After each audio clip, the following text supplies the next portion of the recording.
Welcome back to Get Fit Guy. This is Kevin Don. This week, I'm basically going to take carte blanche to just talk about whatever I want to. It's been a while since I went off on a total tangent, but here we go. Regular listeners will know that I'm studying an MA in philosophy at the University of Edinburgh, but more specifically, most of my elective courses are at the Edinburgh Futures Institute and the Centre for Techno-Moral Futures.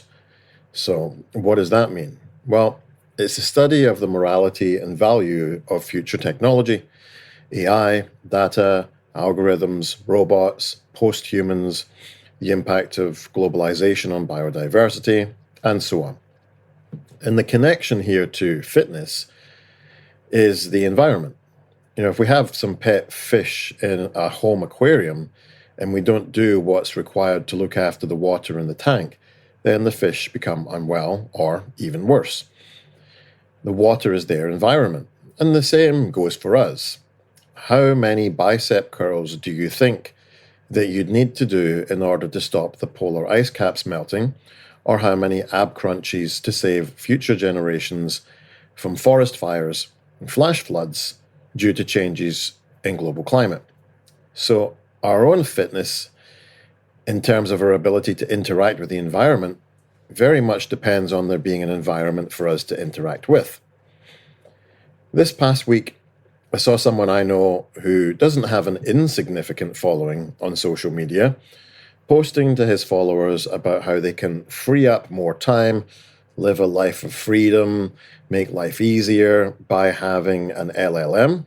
For those not in the know, this stands for Large Language Model, the most well-known of which is ChatGPT, and have it write your email content, your Instagram captions, and basically run your life for you.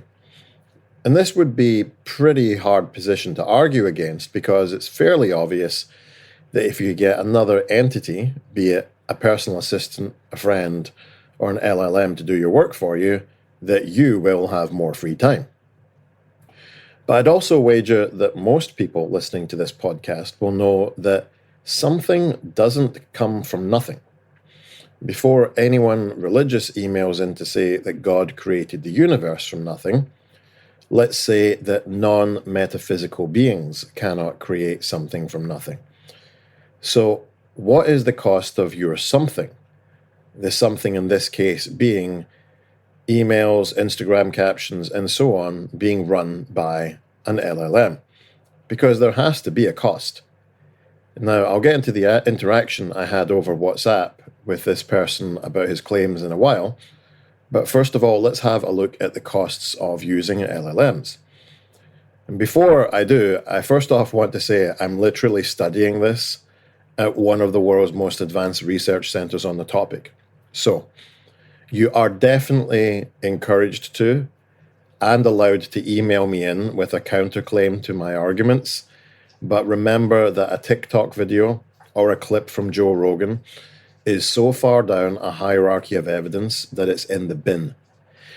And also please remember, this is just a 12-minute long podcast.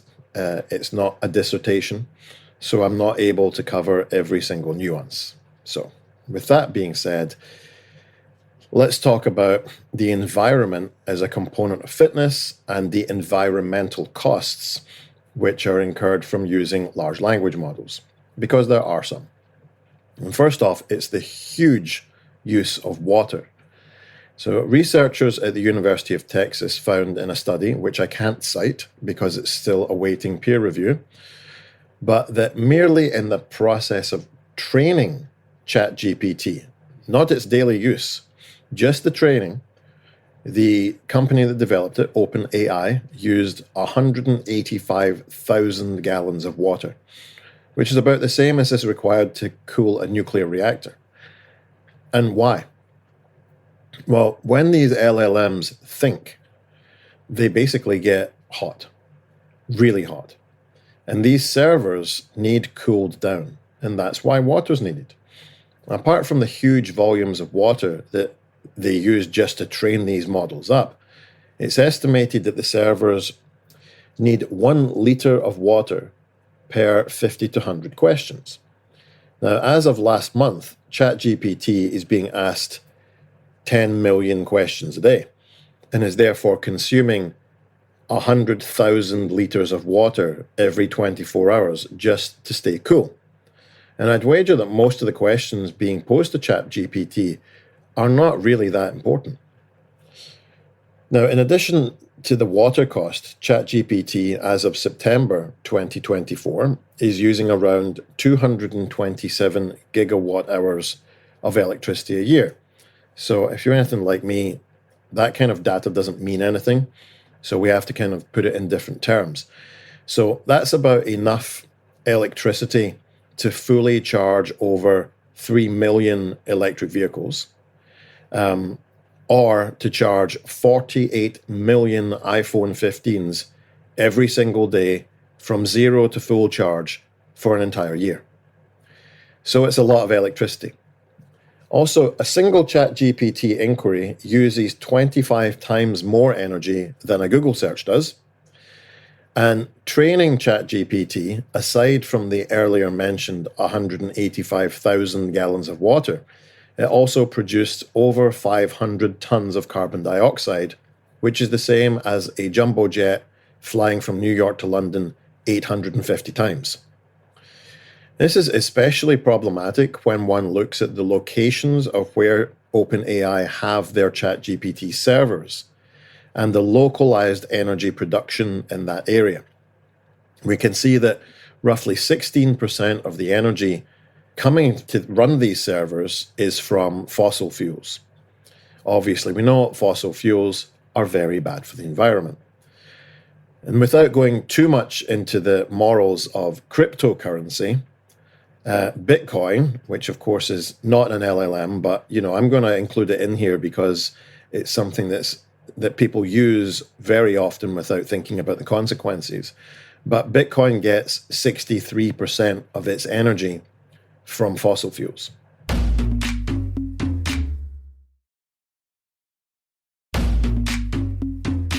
Anyway, it's fair to say that there is a lot of empirical evidence out there on the negative effects of LLMs on the environment.